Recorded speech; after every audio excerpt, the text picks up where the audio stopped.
What if I told you there's a fungus that can infect an ant, change its behavior, and eventually turn its body into a launch pad for the fungus's next generation? And no, this isn't science fiction. This is happening right now. Meet Ophioccordyceps. It's a group of parasitic fungi famous for infecting ants, and some species have even earned a terrifying nickname, the zombie ant fungus. Honestly, that's one of those names where the scientists didn't even need to get creative. It starts with something incredibly small. A fungi spore lands on an ant. If the conditions are right, the spore can get attached to the ant's body and eventually grow through its outer covering. Then the fungi gets inside, and that's when the story gets even weirder. The infected ant doesn't immediately collapse. Instead, as the infection develops, its behavior can begin to change. The ant may leave the colony, wander away from its normal activities, and eventually climb onto vegetation. But here's the fascinating part. This isn't just random behavior. The fungus benefits when the ant dies in a particular environment.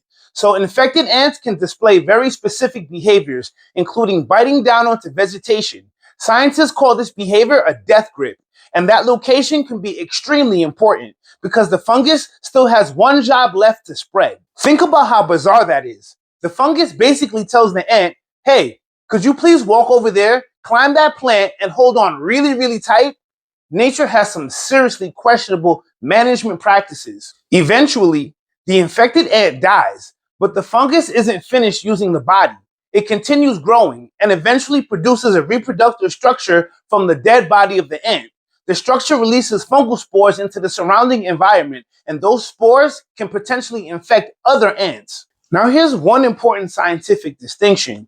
You may hear that the fungus takes over the ant's brain. That's a dramatic way to describe it, but the actual biology is way more complicated. Researchers suggest that the Ophioccordyceps can manipulate an ant's behavior while interacting with its nervous system, muscles, and other tissues. The fungus can produce chemicals that affects the host, and researchers have found that the fungus cells can surround tissue involved in movement.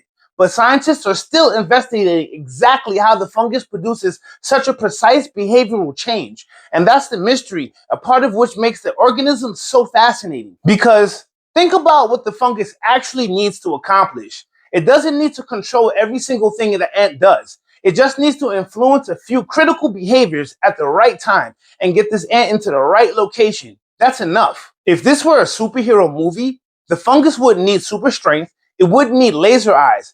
It would just need an extremely disturbing amount of biological strategy. And this is why the zombie ant fungus is more than just creepy. It's an incredible example of host manipulation.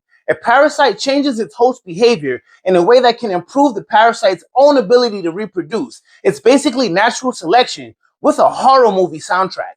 And here's something I want you to think about.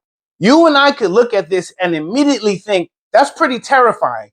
But to the fungus, there's nothing evil happening. There's no plan in the human sense. It's simply biologically shaped by evolution, generation after generation, until the fungus became extremely good at surviving. If you were an ant and you had to choose between encountering this fungus or encountering, let's say, a praying mantis, which one of these would you choose?